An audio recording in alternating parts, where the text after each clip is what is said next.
Inin DigiCast Negros. Ang napulo ka mga nagapanguna nga balita sa Negros Island Region ang amon idulong sa inyo. Kagyari ng top 10 story subong adlaw, Hulyo 2. Illegal structures nga nag-aokupar sang dalan sa Barangay 16, ginpandaman. Kuri nga ginasakit sang dalagita, na rescue. 100 ka mga boxes ang smuggled ng mga sigarilyo na intercept sa igad sang baybay sa Bacolod. Mga pamilya nga nagbiya sa evacuation center sa Banwa sa Lacasillana, amat-amat na nga nagbinalik. Kag sa Good Vibes, 3 ka mga pelikula nga gin-shoot sa Negros kag mga obra maestra sa mga Negrense directors kabahin sa mga nominees for the Best Picture sa The Eddies. Initanan sa DigiCast Negros 10.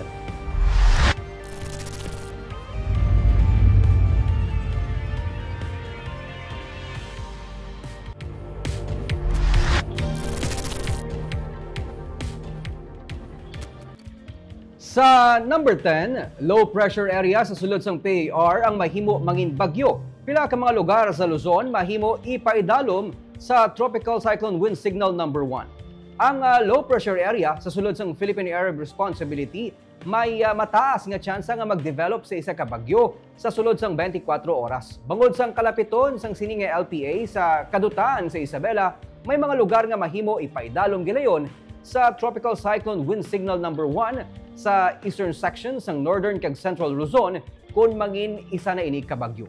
Samtang ang bagyo naman sa gwa sang Philippine Area of Responsibility sa extreme northern Luzon ang padayon nga ginamonitor.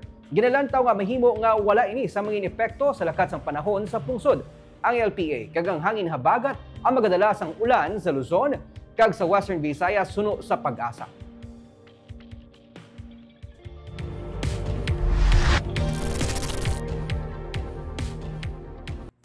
Sa number 9, may 1,000 ka mga voucher para sa AI kag language proficiency training ang gin-release sang Martes para sa mga public school teachers.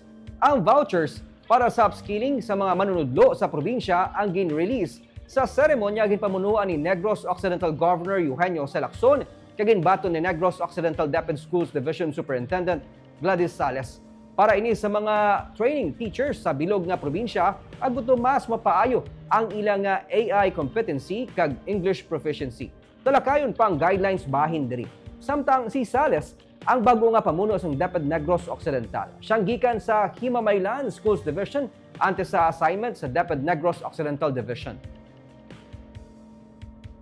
So ang intention actually sa province is to really capacitate first the teachers on AI and on English, and then eventually it will read down to students na. Ma'am, meaning vouchers, free ni siya, scholarship ni siya. Pila na, ma'am? Wala idea, ma'am. Pero 1,000 for teachers and even for us. So we are even interested to be trained. Because as leaders, we also should be, diba, capacitated, and we should also be proficient about the use of AI and the language.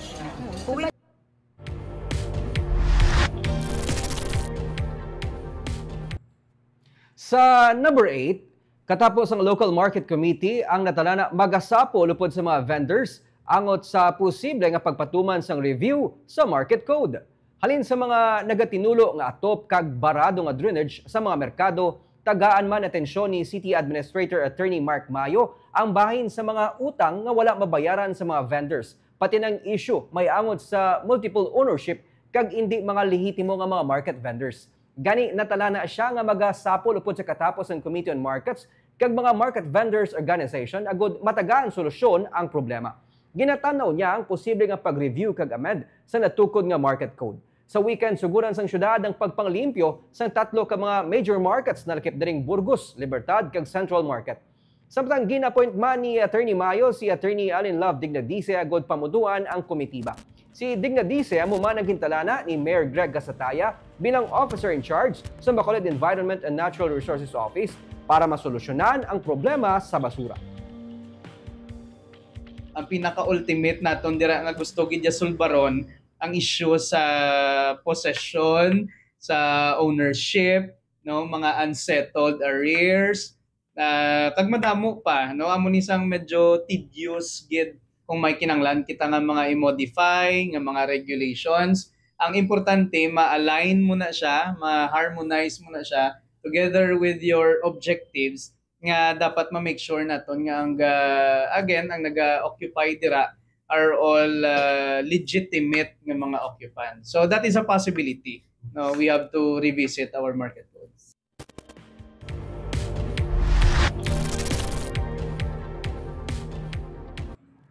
Sa number 7, kuring nga ginasakit sang dalagita na rescue sang animal group.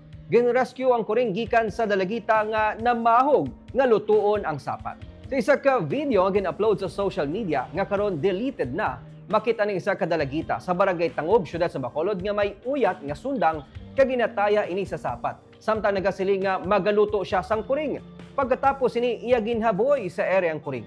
Ginpahayag sang Community Animal Rescue Efforts o CARE Incorporated nga ginhimo sang dalagita makabig isa ka animal cruelty. Bangod sa idalom sang layi, iligal ang manakit sang kasapatan. Kagabi, giliyon nga na-rescue ang kuring apang may madamo na ini nga pila sa lawas kag dalunggan.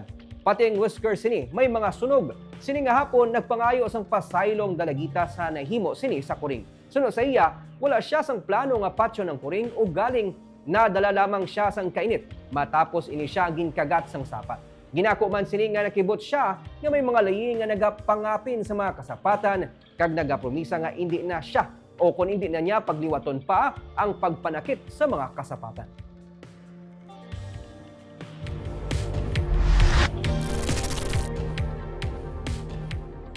Sa number 6, kapin sa isa kagatos ka mga boxes ng ginaligar smuggled nga sigarilyo na intercept sa Bacolod. Nakumpiskar sa otoridad ng malapit 100 ka mga boxes ng ginaligar smuggled nga mga sigarilyo sa igad sang baybay nga sakop sang barangay Tangob sa Bacolod kaina sang aga. Sa report sang PNP, 3 ka mga persona ang gintakop. Pila sa ila mga kaupod ang nakapalagyo. Nakalin man ang sakayan nga ginkargahan sa mga peke nga sigarilyo. Sunod sa PNP, gikans ang mga kinarton sang sigarilyo sa Mindanao. Ginpatigay ng inventory sa mga smuggled nga sigarilyo sa runway sang Old Bacolod Airport. Ginpangunahan ang operation sang 4th Special Operation Unit sang PNP Maritime Group kag Criminal Investigation and Detection Group Negros Occidental.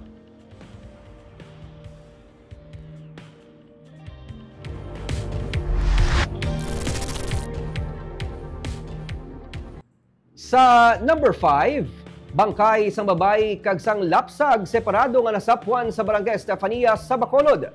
Nasulod sa plastic ang isa ka baby girl nga bago lang gid nabunag sang nakitaan sing isa ka residente sa Purok, Kaburihan, sakop sa barangay Estefania sa siyudad sa Bacolod kaina sang udto. May inunlan kag preska pa ang pusod sang lapsag nga ginabulubanta 7 tubtob 8 pa lang kabulan. Ginpakamaayo sang Police Station 4 kag barangay health workers sang Estefania nga isulod ang lapsag sa karton kag gindala sa simbahan agud mabendisyonan antes ginubong sa barangay Granada Public Cemetery. Sunod sa investigador sa Police Station 4, wala sang may nakakita sa lugar kung sinong naghaboy sa lapsag. Samtang kahapon nga adlaw, may isa ka nagakaagnas na nga bangkay isang babae ang nasapuan sa bakanting lote sa Sofia Gonzaga Avenue sa barangay Estefania.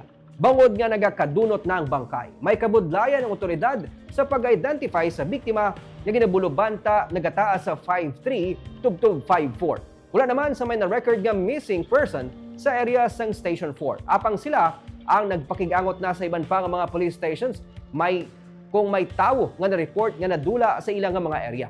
Natungod man sa natabo, ginpahayag ni Barangay Estefania Kagawad Antonio Balyados nga maga-install sila sang dugang nga mga solar lights malapit sa lugar, kagugot man nga magabantay sa area ang mga tanod. So, kanina na-registrahan na kami CAP, siguro pawan na yun naman ng area, kagbutangan siguro additional ng mga solar lights. Kaya ang nga, doon ka lang alam, may nga dalan mo. So, tapos ang isa to na mga suggestion is siguro frequent na kita regular nga pag-bus cutter sa mga lamon para hindi magtahi-atahi sa mga tubon eh.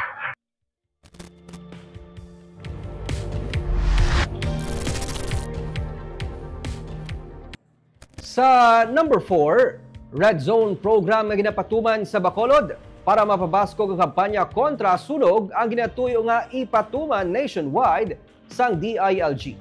Sa paginunanon ng Congressman Albi Benitez kag DILG Secretary Junvic Rimulya upod man sa Bacolod Bureau of Fire Protection na presentar sa nga alkalde ang ginapatuman nga Red Zone program na nagapabasok sa kampanya sa syudad kontra sunog ilabi na sa mga ginakabig fire-prone areas. Sa natukod nga Red Zone program sa Bacolod LGU, gina-identify ang masobra 190 ka mga red zones o kun mga lugar nga ikit-ikit ang mga pamalay kag hindi mapos ma-access sa mga responding units kasubong sa mga bombero kag fire and rescue volunteers. Inintagaan na tensyon sa syudad pagi sa ginapasanyog nga fire prevention program. Kabangdanan nga nagdubo ang kadamuon sa nagluntad nga sunog. Ginsiling ni City Fire Marshal Fire Superintendent Jenny May Masip nga tungod sa nakabig epektibo nga programa, luyag ni Secretary Rimulya nga mapatuman ini sa pila pa ka mga banwa kag syudad sa pungsod. Ang Bacolod ang magaserbe nga modelo sa pagpatuman sa ginapaabot nga nationwide program kontra sunog. Samtang nagpasalig man ang pamuno sang DILG para sa dugang nga equipment kag pasilidad sa Bacolod BFP. Partikular diri ang ladder truck nga ginalauman mas makapabaskog sang fire emergency and rescue response sa mga bombero sa syudad. Na-highlight natin kay Secretary is the Red Zone program ni Bacolod, which is very effective since we have seen a very significant decrease by 52% compared naton sa first semester 2024 versus first semester this year. So ginkomend man ina ni Secretary and he mentioned he will be implementing that nationwide with Bacolod as the role model for the Red Zone program.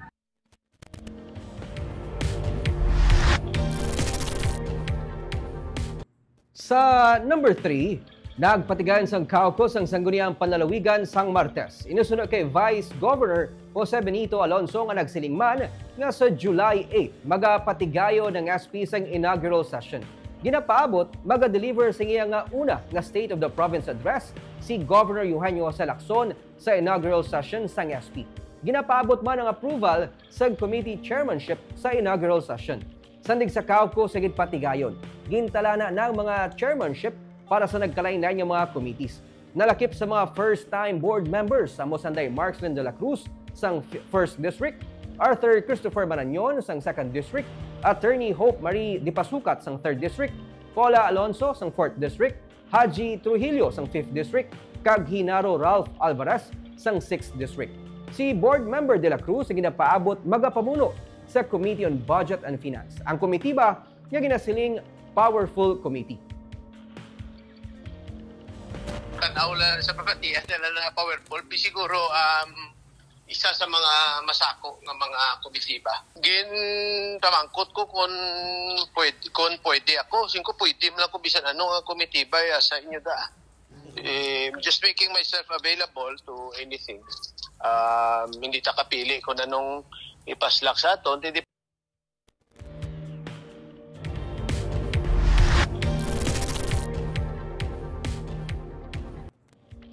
Sa number 2, may 8 ka mga pamilya nga tigayo na nga nagbalik sa campsite matapos silang nagbiya sang Lunes nga wala sang permiso.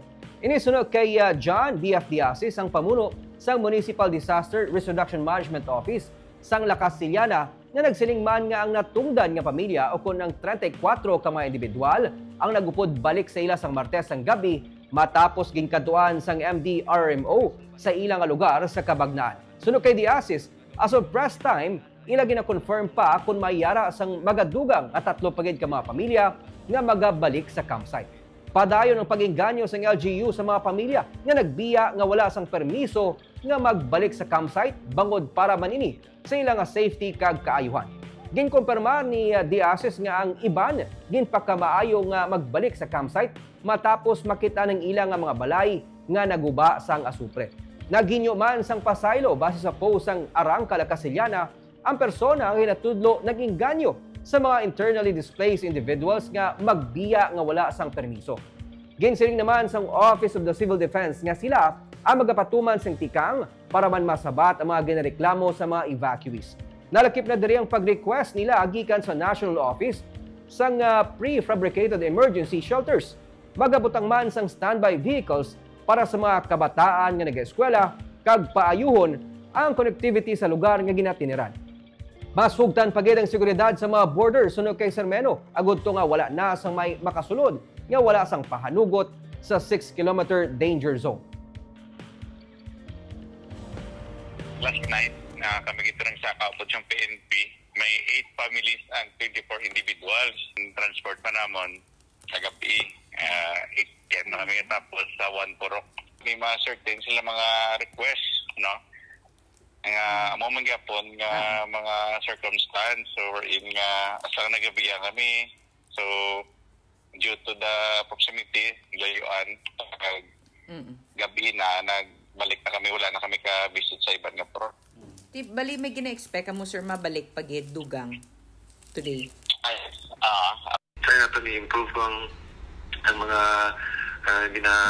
ginareklamo nila, no? Like for example, number 1 ang shelter. So buwas ang kahapon may meeting kami with the central office kay ang plano ba lang padala sa mga prefabricated emergency shelters. Amo na ang isa. Ang number 2 nga ginareklamo nila ang standby vehicle kuntan para makabulig pala sa transportation sa mga kabataan.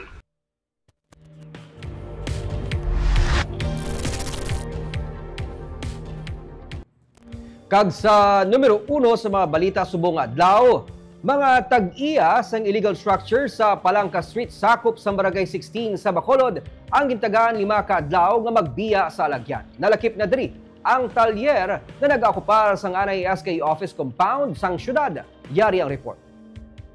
Ginakabig alternative route sa mga motorista ang bagong dalan uko ng Palangka Street nga sakop sa Barangay 16 sa Bacolod. O galing halos hindi na magamit ang alagyan, bangod sa kilid sang dalan, may mga inugbulang nga manok. Mga guba nga salakyan, tricycle kag tricycad.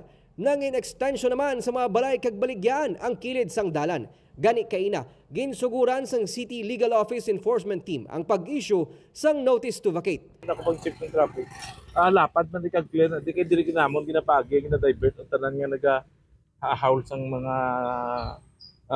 ginatampok dito sa reclamation. Kusubong hindi na pwede, kaya tungod naggamay na ang dalan, ginoccupy na sang mga salakyan kag mga junk shop. Nalakip sa ginisyuhan sang notice ang tag-iya sang talyer na nag-akupar sang anay sangguniang kabataan office. Tanan sila gintagaan sang 5 ka adlaw para kakason ang tanan nga mga illegal structures antes sa natalana nga clearing operation. Ang ano na naton is a government property. So may mga nga i-develop, hindi ma-develop pintas may naga-squat, dapat i-clear na siya. 5 days i-clear ni tanan. Pa-clear na ho. True ang barangay na maka-assist man sa aton di makabulig nga kay pila na area na notice na dapat na pa-inform pag sila kag i-follow up sa barangay nga ma-clear din ding area. Kay kun hindi after pagbalik sa after 5 days mapaano kami ma-clearing kami. Walang tag-iya sang talyer sa nagpatuman sang inspection ng katapos ang enforcement team. Ginsiling ni punong barangay Jason Ligaya. May 2 na katuig na nag-operate ang talyer sa sulod sa SK office compound kag iya na ini ginmanduan nga magbiya sa lugar. Pero asa subong wala ini magbiya sa sulod sang government facility. Ano i-handcuff sa 5 days? Amo nang kakon nga dako nga pagsubok man sa akon kiti ang pumuluyodan do lawig-lawig naman sila nga naging inabit na nila lang pagplastar di sining lugar ni wala kami memo kung i-pursue gid kag enforce. Wala kami memo. Ginabulubanta masobra sa 200 ka mga pamilya ang apektado sa natalana nga clearing operation nga ipatuman halin sa Barangay 16 pakadto sa Purok Dawi sa Barangay 14 asa na sa Barangay 35 nga mong ginagamit nga rota sa mga motorista ilabi na mga truck agud mapahagan-hagan ang pagutok sa lakat sang trapiko sa downtown area.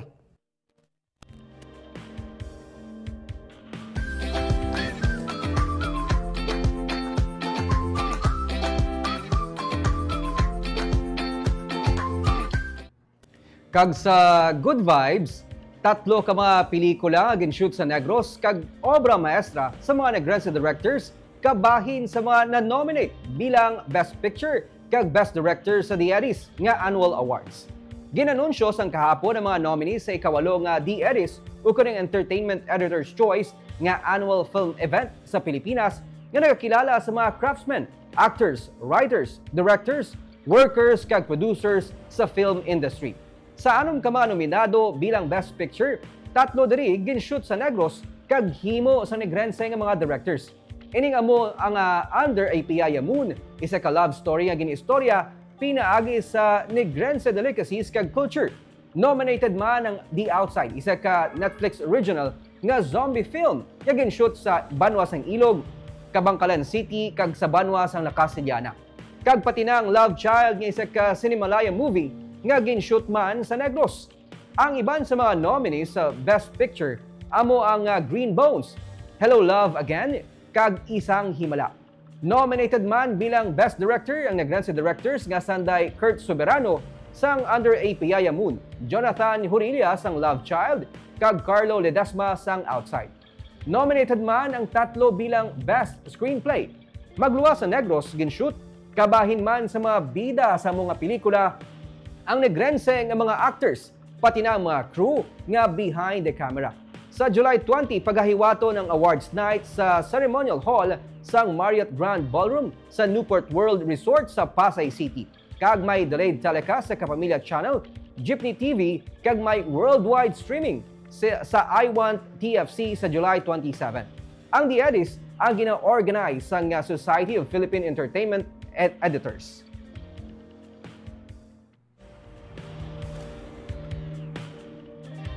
Kagamuyad to ang top stories of the day, pero antes kita magtakop pa, shout out sa aton yung mga live viewers sa Facebook. Mayong hapon kay Gerald Estardo, Maricon Hayashi from Japan, Romel Gallo, Rolly Castro, Andre Tajonera. Sa YouTube, ginatamyaw man naton ang aton sing mga live viewers. Ari diri si Antonio Argente. Subong man kay Siman Loyal, kag X-Tom. Kagamayad to ang top stories of the day. Tubtubwas, ako si Nico Delfin.